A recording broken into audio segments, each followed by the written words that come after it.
preparem-se para um mergulho, mas não é no mar, não. É no mundo dos sonhos.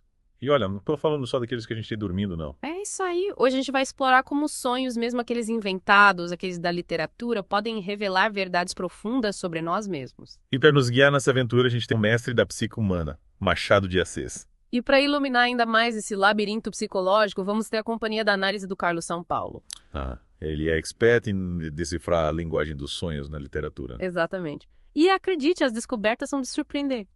Já sou curiosa. Para você ter uma ideia, imagine só.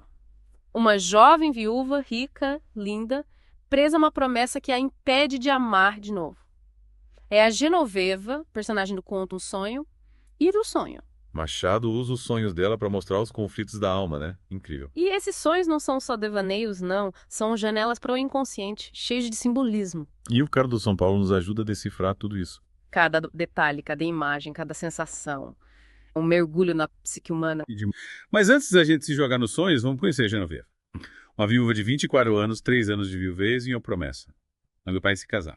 Dedicou a vida à memória do marido falecido. Uma promessa de amor eterno, mas que acaba virando um fardo, né? Total.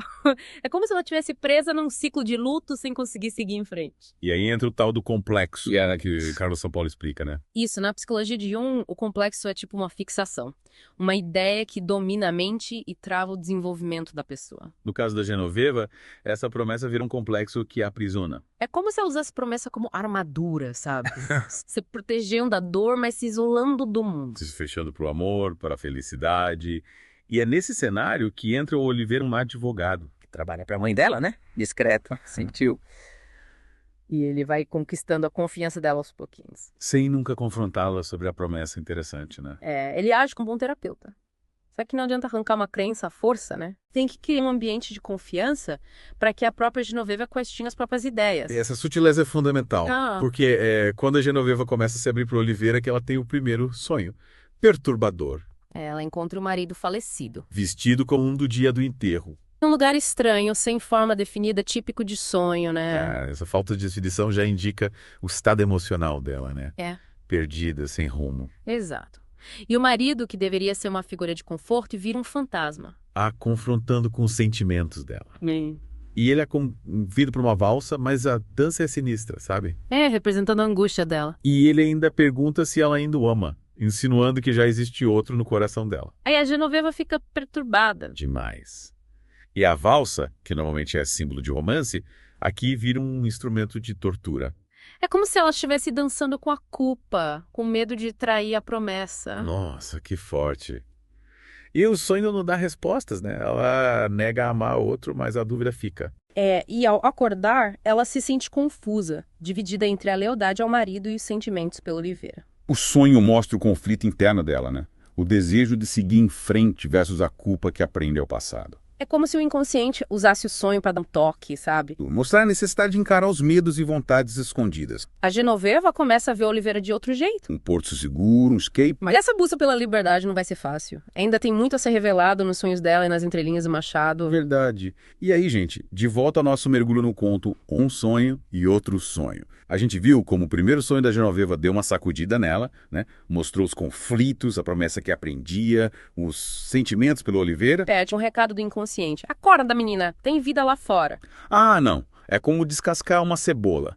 Cada camada que tira aparece outra mais complexa. É o que rola com a Genoveva. O sonho abriu os olhos dela, mas ainda tem muito medo, muita dúvida. E é nesse momento, com o coração dividido, que o Oliveira se declara para ela. Imaginei a cena, a tensão, a expectativa. E a Genoveva, a ator zoada, tem outro sonho, mais intenso, mais revelador. E como a gente já falou, o Carlos São Paulo está aqui para nos ajudar a entender, né? Decifrar os símbolos, a linguagem dos sonhos. O Machado de Assis usava esses elementos para mostrar fundamente dos personagens. Exatamente. E nesse segundo sonho, a Genoveva está num lugar escuro, angustiante, e o falecido marido aparece, furioso. É como se fosse a culpa dela, sabe? A sombra do passado, que estava ali quietinha, de repente se impõe com tudo. E para piorar, surge outra figura sinistra, o Oliveira. Só que não é aquele cara gentil, não. Era um carrasco, pronto para executar a Genoveva. O inconsciente brincando com as imagens, né? O Oliveira, que representa um novo amor, vira um símbolo de punição no sonho. Mostra o medo da Genoveva, o terror das consequências de seguir o coração. E aí, para completar o cenário de horror, ela vê chamas fogo. tipo o inferno. Nossa, que pesado. O inferno representando a culpa, o medo da condenação, né? Como se a sociedade, a religião, tudo a pressionava, tivesse ali. E ela se sente impotente, presa no medo, na culpa. Mas aí, de repente, o vento forte Uau! que viraram. O vento leva embora as figuras ameaçadoras, o fogo, o carrasco, tudo. Parece que o inconsciente tá mostrando. Tem saída, você pode se libertar. É isso.